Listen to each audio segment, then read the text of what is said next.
j'aimerais développer l'approche de la méditation, une meilleure compréhension, notamment des 3 formes de méditation. Dans la forme appelée dharana, c'est la méditation contemplative.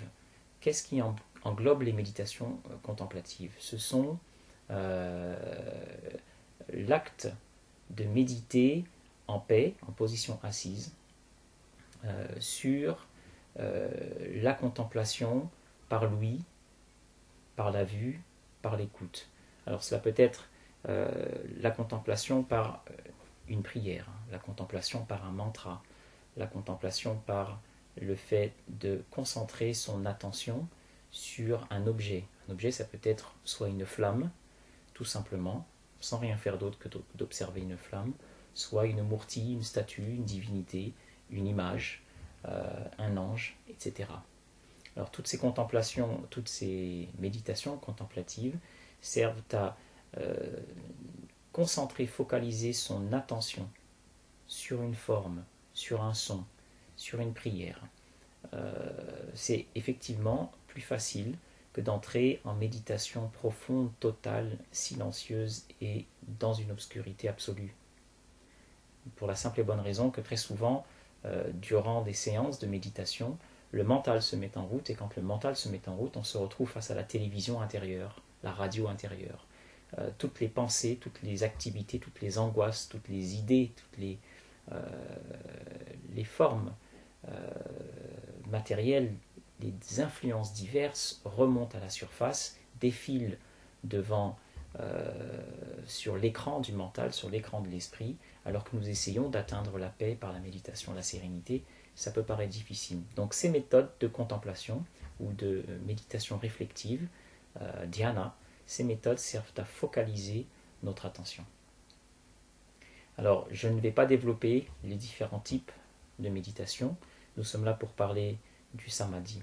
La deuxième forme de méditation est appelée dhyana, la méditation, donc nous allons dire réflexive, celle qui permet de focaliser sur des pensées, d'approfondir un problème, d'approfondir une pensée, une réflexion. Effectivement, là encore, dans les différentes visualisations dont on parle souvent, beaucoup sur Internet, quand il s'agit de développer la manifestation de l'abondance par l'observation de ses pensées, par la clairvoyance, le fait de voir, d'observer, de créer une situation par la visualisation avant qu'elle se manifeste. Dans cet état-là, la pensée est plus importante et plus forte que l'objet même. On se concentre sur nos pensées plutôt que sur l'objet. La pensée est alors prédominante. Nous sommes dans une deuxième forme de méditation.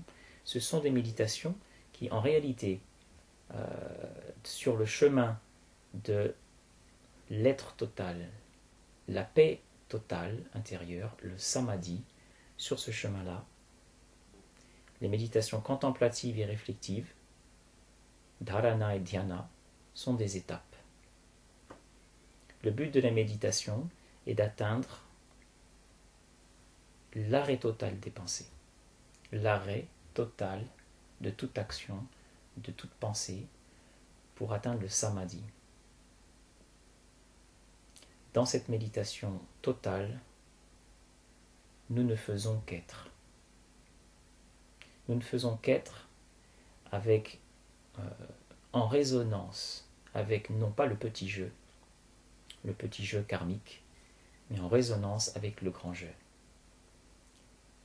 avec notre nature divine originelle.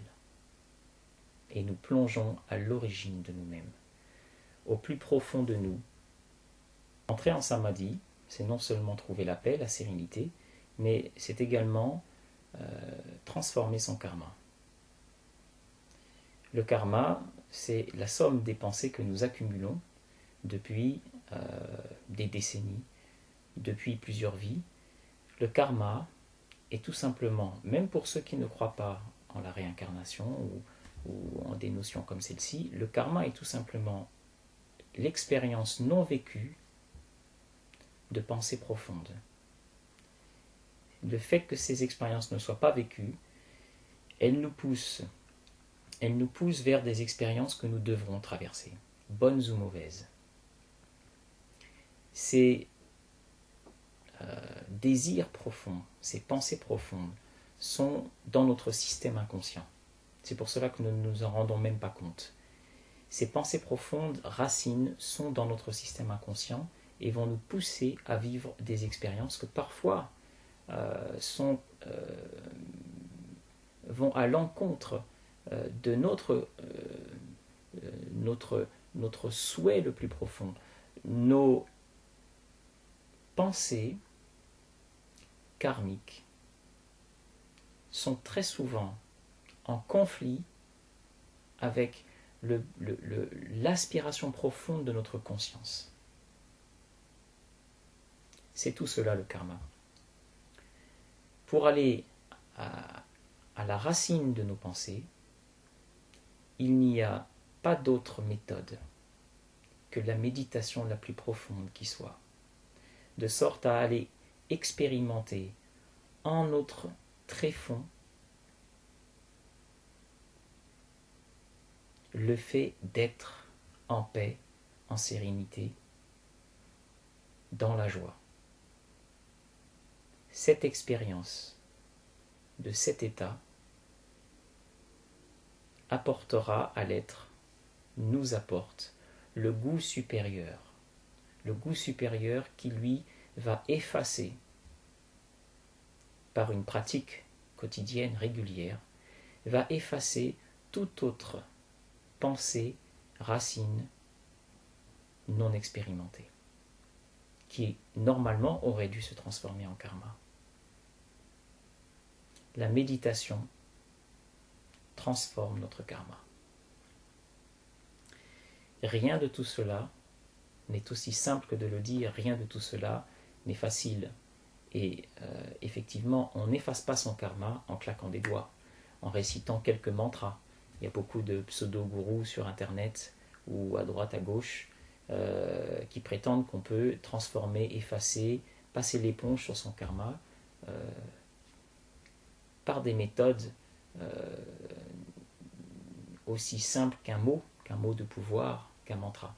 Ce n'est pas, même si tout est possible, hein, j'affirme ces choses avec le plus d'humilité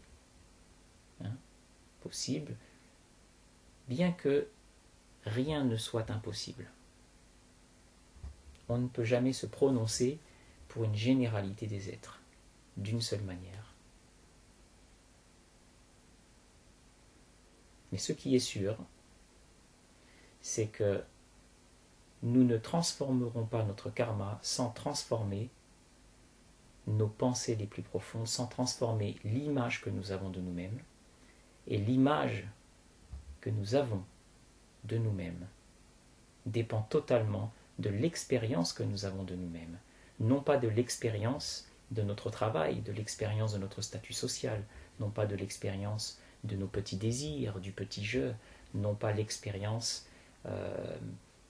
d'un mode de vie inspiré, dicté par les autres, non pas l'expérience de la petitesse, l'expérience de la limitation, l'expérience de l'être dans sa nature divine. Si nous vivons quotidiennement l'expérience de notre nature divine par la méditation, cette expérience, ce goût de notre être divin, change l'image et l'expérience que nous avons de nous-mêmes et transforme nos pensées les plus profondes. Transforme donc notre karma. La méditation est intimement liée à notre karma et à la transformation de notre vie. Cela demande une certaine révolution psychologique. La révolution psychologique nécessaire pour aller vers la méditation. Il faut qu'un élément soit déclencheur de cette recherche, pour se transformer en chercheur, en chercheuse de notre vérité intérieure. Il faut une certaine révolution intérieure, il faut une détermination à tout mettre de côté, chaque jour, durant le temps qu'il est nécessaire pour être.